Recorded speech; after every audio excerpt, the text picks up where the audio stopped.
I'm Ariadne. I'm 16 years old and I'm from Greece. Hi, I'm Vanessa Nakate, 23 years old from Uganda.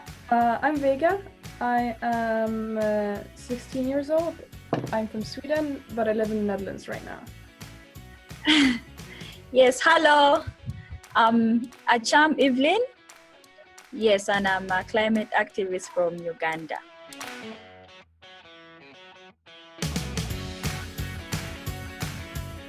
Would you want to tell us how, like, of course, if you don't feel comfortable about talking what happened in Davos, you don't have to talk about it, just saying.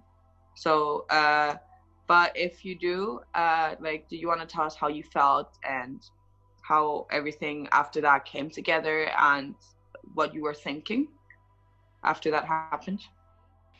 First of all, thank you for having me here. It's really amazing and I appreciate that. About what happened in Davos, of course, it made me feel so frustrated because I wasn't expecting it. First of all, we already had an issue of a few activists in Davos during the World Economic Forum.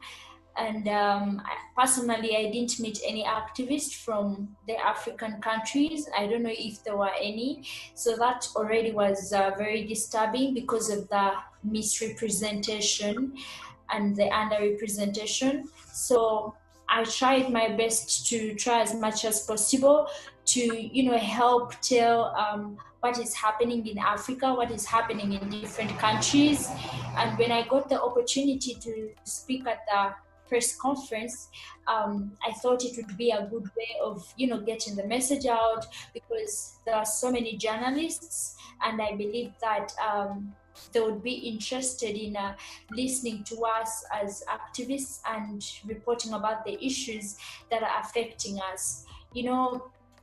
Most times we say that we still have time to address this issue, but I don't think there is time if people are already dying. I believe that we already lost time the moment people started dying as a result of climate change.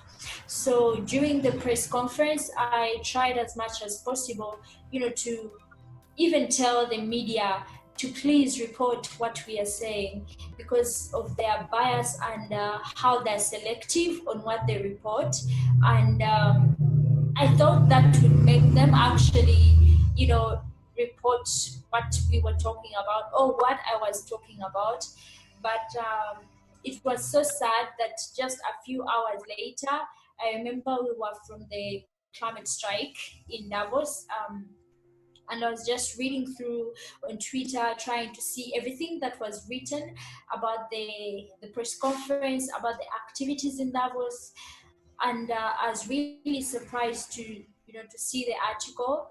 First of all, I thought the photo could not fit because it had been shared to Twitter. So I was really moved to read about the article and see if the photo is maybe full on the platform, like on the website.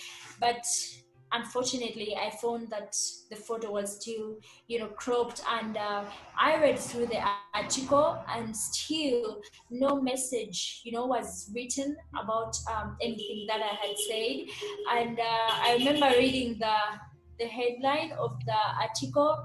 It was saying, climate activists speak at a press conference, and then I see Greta's name, I see Luisa, I see Lukina and Isabel, and I felt so frustrated not having seen actually my name on the list. At least a photo would be understandable, but even the name or even any quote from what I had said. So I really found it so disturbing because people in Africa are trying as much as possible to get their voices heard, to get their stories heard, to talk about the impacts that they face in their communities. But then I had got the opportunity to do that. Not everyone from Africa gets, those opportunities, but I had got that opportunity and I just saw it being swept away like a flood because everything felt like I had wasted my time coming to Davos. I had wasted my time being at the press conference because at the end of it all, none of the stories were told, or none of the message was brought out. Like, it was so very, very disturbing. I remember my friends, the ones I was with at the Arctic base camp, after the strike, we decided to go for lunch, and it was so sad. I didn't know how to tell them because I was close to, tears, as close to breaking down, because I found it so bad and so discriminating and so mean. So I decided to tell them about it, and they felt so, like, they couldn't believe it. It wasn't real. I mean, this is 2020. We don't expect to see such things happening right now. We thought those things, racism was way back, but it is sad to see that it's still happening here. That's why my first reaction when I saw the article was to ask them why they had done it, because over the time of my activism, I had seen and watched people of color complain about how their stories are not told by journalists, how journalists don't fully report what they need to report, how media is so biased about the stories they report. So it wasn't a shock to me, and I felt like this was the nail in the coffin. So I had to ask them why they had done something like that.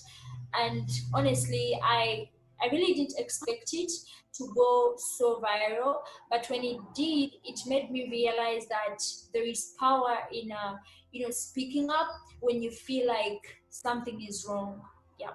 That is, wow. Okay. And so now that happened to you, do you feel stronger now? Do you feel like you can make more of a difference, or do you think that like teared you down? Actually, it made me more stronger. Maybe the intention was to make me weaker and to give up, but in the end it made me stronger, and it also increased on my platform. My platform was not that big, but I tried as much as possible to reach people, even with a small platform. But then after this incident, my platform grew bigger, and it actually, helps to, tell other people's stories and talk about their activism. When I share their work on my social media, it helps like more people to see what they're doing. So I feel like something good came out of it, because actually it puts the African voice on the map. The next thing I want to ask you is how you started climate activism. Becoming a climate activist was a process for me. It's not something that I was told to do or something that I even knew about. I remember in the year 2018, I really wanted to do something that could cause change in the lives of the people in my community and in my country. And Evelyn knows that very well. I always told her, I want to do this, I want to do this, I want to do this, but I just didn't know exactly what to do. So I just started carrying out research to understand the problems that people face in our country. And of course, there are quite a number of them. Violence violence of women or children, corruption, unemployment being one of the major problems. And I was really surprised to find climate change as one of those problems, because I have been in school, and if you were to ask any student in school right now in my country what climate change is, they would just tell you the theory that has been taught in school, but they actually don't know the practical bit of it. They don't know the reality of climate change. They don't know that it is here right now, and it's already affecting people. So when I found out that climate change was here and yet school was teaching something completely different, I decided to read more about it, to understand the causes and the impacts. I don't remember studying much of sciences. They were never something I would really love to do, but I read more about it, and I understood the causes. I got to know what global warming actually means, not the global warming that is taught in class. I got to know about temperatures and all that stuff. So I remember telling my friend about it, and they're like, maybe this is something that you could do, maybe this is something that you can work on. And I remember some news I had watched where they used to talk about people, for example, in the Mount Elgon area, how they experience flooding and landslides that destroy their property, destroy their homes, and destroy their farms and kill people as well, because with these landslides, people are buried in the ground. So when I realized that some of those things were actually happening right now, I decided to read more about climate change and see how change can be brought about. I'm a young person. I don't have any resources. Even at that time, I didn't have any resources that would really help people in those areas. But I realized that there is a way that you can help through a voice. And through my research on how to create awareness of problems in society, that is when I found out about the Fridays for Future movement. And I thought that it's something that, I would do, and maybe something that would help people in some way. But personally, I'm not so. I grew up as a very shy person, so it really took me time to decide to go to the streets. I remember I found out about Fridays for Future in 2018, but my actual activism started in 2019 because I was really scared of going to the streets. But then one day I just woke up and I'm like, just do this. And yeah, this is where I am right now. We're very glad that you did. So, Acham, could you please tell us again the story of how you started climate activism? So I started climate activism last year, towards the end of last year. That's when I had my first strike with Vanessa. Yes, and ever since then I've been actively involved. I've been going to the streets, strike from home. Yeah, and it's been a very great experience doing climate activism, because you feel like you're creating change, you feel like you're impacting lives, because very many people are not aware of what's going on in our environment. They just see the temperatures going so high and they don't understand, they don't know. In the African culture, someone will feel like, this is normal, like maybe this year is a year of heat, this year is a year of too much rain. They'll not understand that it's actually the activities that they're carrying out that are affecting the environment. So as I feel so happy, I feel so privileged to be part of this movement, because it's actually creating change in the nearby future. I believe very many people will join us and they'll understand, and the more we create awareness, the more people will understand the kind of environment they're living in and what they have to do to change whatever is going on, whatever is not going right. Yeah, so we've been striking with Vanessa. Sometimes I do the strikes alone. Yeah, and some of the challenges we've experienced in our strikes have been the negative reception from the media, and also some people who are negative about some other concerned people who are negative about everything, like the people who are in charge of the activities that are destroying our environment, like the owners of factories, most people who own cars. Of course, most people own cars, and yeah, they also contribute to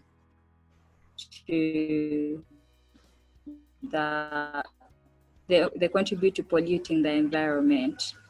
Yeah. What kind of actions do you guys do? So I know you strike weekly, right? Yes. Yeah, we strike weekly. Yeah. And how big are your weekly strikes? First of all, in our country, it's not so easy to, hold massive strikes. It's not very easy to get permits for strikes, and they don't just accept any kind of gathering, maybe in the city areas or just anywhere, because of the crazy deployment of security everywhere.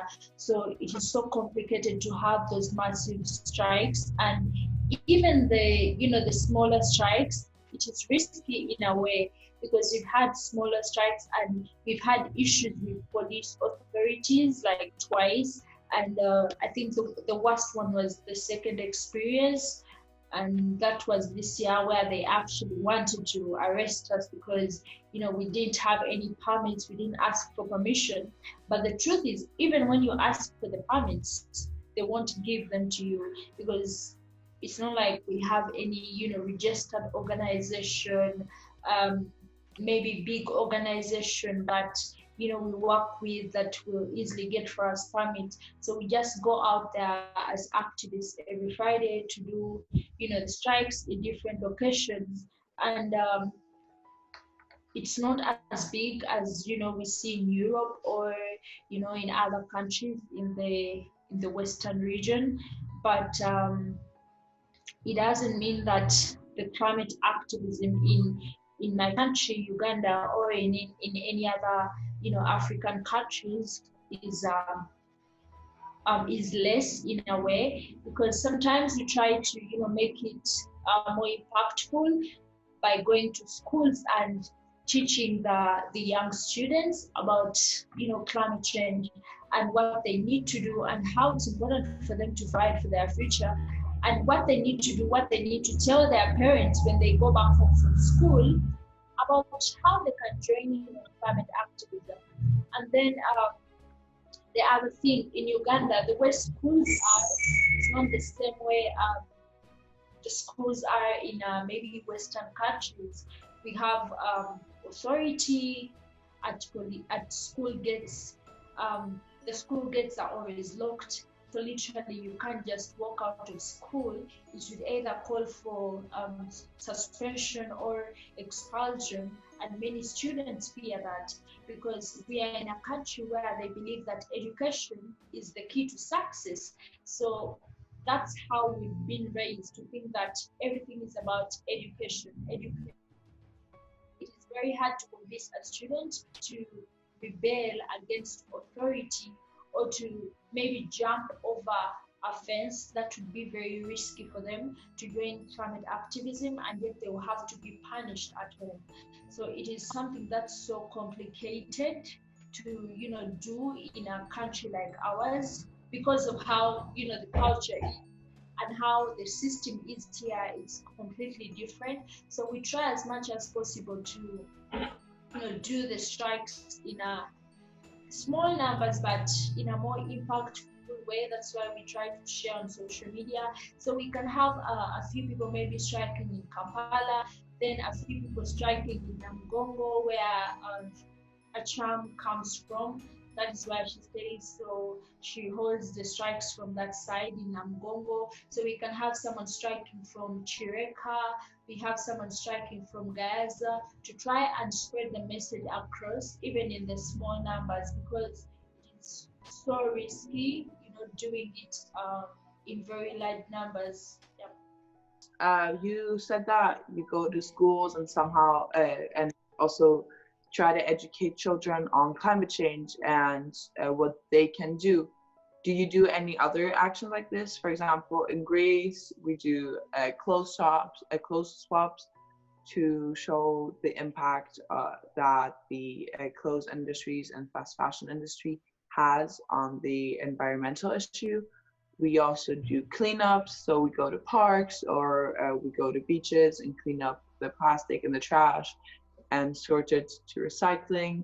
Do you guys do different actions, or the strikes and the education, which is really important? Yeah, we do a number of activities. We also do cleanups. Maybe Acham can talk about the cleanups where we go to places and just get to engage with the people in those communities, because we believe that's an easier way of reaching out to them and empowering them and talking to them. But I would prefer if Acham talked about the cleaning bit. I'm speaking too much. Okay, about the cleaning, we go to places like markets, because in Uganda, the most places where people dump a lot of garbage are the markets. First of all, you find a lot of garbage, you find a lot of litter. So we draw like a plan, then go to a place, like maybe for example you choose Chitintale market, then you go and pick litter, you literally clean for them. You tell them today we are doing the cleaning. Then after cleaning, you preach to them about climate change. You tell them about the danger of dumping litter everywhere and what impact it's going to cause in your environment. Yeah, so that's the other activity we do besides the school strikes. Yeah, and also to enlighten more about the school strikes, I think the reason why we concentrate so much on school strikes because we believe that the children, like, their minds are still very young. Their minds are still very young. They are brave. So when we start this from the kids, like a child can easily go back home and tell mommy, you know what? This and this is bad. Mommy, you know what? Like a kid is so innocent. Whatever they say is so innocent and it's so genuine. So if a kid came back home and told the parents about climate change, this would really like touch someone's heart. So that's why we started from the young kids at school, and then we extend it to other places. Yeah. Especially, Then, go on. Oh, no, go ahead. Sorry. No, I was just gonna say, because you told us earlier that in school you don't really know about the dangers of climate change and that it's already here. So it's especially important to tell the kids what is actually going on so that they can also spread their message. Yeah. What were you gonna say? No, I just. Sorry, Vega, go ahead. I think it's really inspiring that you're helping build eco-friendly communities from the ground up. That's something Europe certainly don't do. I feel like you're really making a change for individual people there. Thank you, Vega. No problem. And I think it's also really cool because, as you said, these people have not seen what actually electricity is. So when they meet from the beginning eco-friendly solutions, other solutions that we use worldwide that are not eco-friendly will seem very not dumb to them. Like they see, for example, they can use solar panels with the amount of sun and how strong the sun is in Africa. And the same is also for Greece. We have a lot of sun in Greece. It's very warm here. So you can use that to your advantage and to create energy. Yeah. So everyone can donate, right? You should give us like the website so we can also put it in the link so people can go and donate. So the next topic I'll like to talk about is inequality and climate change and also climate activism. Do you guys want to say something to that on how it is, for example, in Uganda? So about the inequalities, you know, people usually ask why it's mainly the girls or women driving the climate movement. But to me, the first thing that comes to me is that these people are the most affected when it comes to climate change, when it comes to climate impacts, especially women from rural communities like in Africa. I would give an example. Rural communities of Africa, it is the women who put food on the table. It is the women who put water on the table. So in case of occurrences of maybe droughts or floods and these women lose everything that they have, planted in their farms. That means they have to try as much as possible to put food on the table. But where are they going to get this food? They're going to try and walk long distances, trying to, sell a few things that they have to try and put food on the table. They're going to walk very long distances because their nearest wells or springs are dried up. So they have to find a way of, getting water for their families. And at the end of the day, you realize that it is the women doing this work. And that is because it's the culture. That is how, it has always been. And, it really shows how much, women are affected by this thing. Yesterday I was watching news and they were talking about how women are being affected, how people are being affected amidst the issue of coronavirus. And they were talking about some people who are, attacked, and there were around, I think, 38 people. So the person who was reporting the news, he was like, 31 women were affected, and then plus seven men. Like he said it in our local language, and he made it look like, how can they 1 women? And that number didn't, worry him at all. But when he talked about the men that were affected, those were 7 men.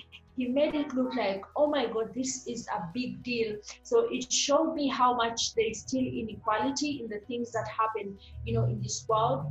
If hurricanes happen, if floods happen, you think about the single mothers. Most of them are pushed to the streets with their children and with completely nothing, because they have lost their homes, they have lost their livelihoods and any form of hopes and dreams that they have. So they have to survive on the streets. But how do they survive on the streets? Some of them have to sell themselves in order to get food for their children amidst the impacts of climate change. Some of them, they have to face gender-based violence, like on the streets, because on the streets, it's the strongest people who survive. And in most cases, the men tend to have more, how should I explain? They have more, I think, muscle energy, something close to that. So if they were to, fight for maybe food or try to hustle and get some money, it is the women who are affected. And then you go to the girl child. There is an article that I read about that was talking about children brides, and these come about as a result of climate change. For example, if families have been depending on maybe a farm or maybe some spring or well, and then they lose everything as a result of climate change, that means they cannot take care of the children at home or the people at home. And many families have a tendency of having so many children in the rural communities in spite of their income levels. So when such disasters hit these families, their first thought is to at least give up the girl child, because they know with the girl child they're going to get some bride price that they can survive on for a while, and then the girl child is given out for marriage because they can be taken care of by their newly found husband. But no child, no 15-year-old or 17-year-old would really want to get married in such a situation. No child will want to get into marriage at that age. So it is quite disturbing to realize how much climate change affects women and how much their voices seem to be so unheard and not listened to by the people, because they are suffering, and they're suffering for their children, they're suffering for their husbands, they're suffering for so many things, and yet we are doing nothing at all. And when I look, there's so many impacts of climate change on women, and it's just so disturbing to realize how most of them have to give up on their dreams and hopes and plans for the future when a drought or floods or hurricanes strike and take away everything that they ever owned. Another inequality that I've realized about climate change, the fact that it affects, when climate changes, it affects the low developed areas the most, because at least the developed countries, let me say the countries that are not in Africa, they have all the technology, they have all the resources to get solutions to all this climate change. But in Africa, imagine we had a problem of floods. Africa, most countries in Africa are very poor. The solutions and the help and the resources would not be so available, like the way they would be available in the USA, in some other countries. Yeah, so climate change leads to climate, and the very poor countries, the very poor people are the highly affected because they don't have the resources to live with the current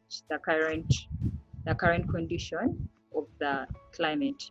Yeah, for example, if there's a lot of heat, you find that some people have solutions of using AC, of using temperature regulators, but in Africa, who can afford that? Like very few people can afford that. Yeah, then you also talk about yeah, okay, that's it. Yeah. So my question was, you Vanessa mentioned that often girls get married by the age of 16 so that their family can live on, and that they also get taken care of from their husbands. Does that also mean that in the schools less girls are than guys? Yeah, that's maybe in rural communities, especially with parents who don't have enough income to take all the children to school. So in most cases, the first priority to be taken to school is the boy child. Actually, it's with every family. If the money is not enough, the first priority is always the boy child and the girl child. I was in Brussels a while ago, and they presented the new Green Deal in the EU, and the only thing that they said was that it would be carbon net neutrality by 2050, and it's almost as if they're just turning a blind eye to our neighboring continent completely, and it's just so frustrating to see that they don't they don't value Africa as much as they do Europe. No, I really think it's a very big problem to actually think that they still have time to push all the solutions to maybe 30 years later, and yet there are people who started suffering 30 years before, so you're adding them more 30 years of agony and all kinds of suffering. So I really think it's a problem, and sometimes I think that the countries that have the power and the authority to implement the solutions that we need are only focusing on their nationals, and yet we cannot have climate justice if it is not global. Because if we are to address it to save everyone. Thank you both very much for taking your time and talking to us.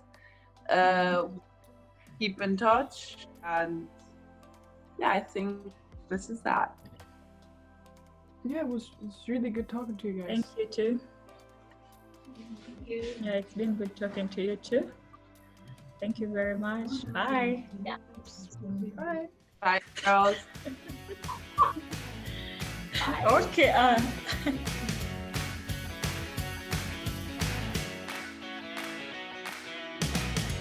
Hey there, I'm Zhan. I'm 16. I'm from the United States. My message to world leaders is that even with the world on lockdown, the climate crisis is still here and needs immediate action. The coronavirus pandemic has exposed the deep inequalities in our society, which means our climate solutions must put justice and liberation at the forefront and in ways that don't further the inequalities in our society. Because currently the way world leaders are approaching the coronavirus epidemic is prioritizing large corporations over the people, and we can't have that for the climate crisis. Hello, I'm Selin, and I'm a climate activist from Turkey. The climate crisis doesn't affect every community proportionally. More vulnerable communities, who are mostly dependent on natural resources and less able to defend themselves, are at a greater risk when compared with more privileged communities. That's why we're not on the same boat. We always stress the importance of equity when it comes to fighting with the climate crisis. And unfortunately, women commonly face higher risks and greater burdens from the impacts of climate change, especially in situations of poverty, compared with men. So there's also a feminist angle to this issue. Women's unequal participation in decision-making processes often prevent women from fully contributing to climate-related planning, policymaking, and implementation. My message to world leaders is that since women are affected even more than men when it comes to the climate crisis, they need to have a say while climate policies are being formulated and implemented. We, as women, should be involved in the process as much as men, because that's what democracy and equal representation looks like.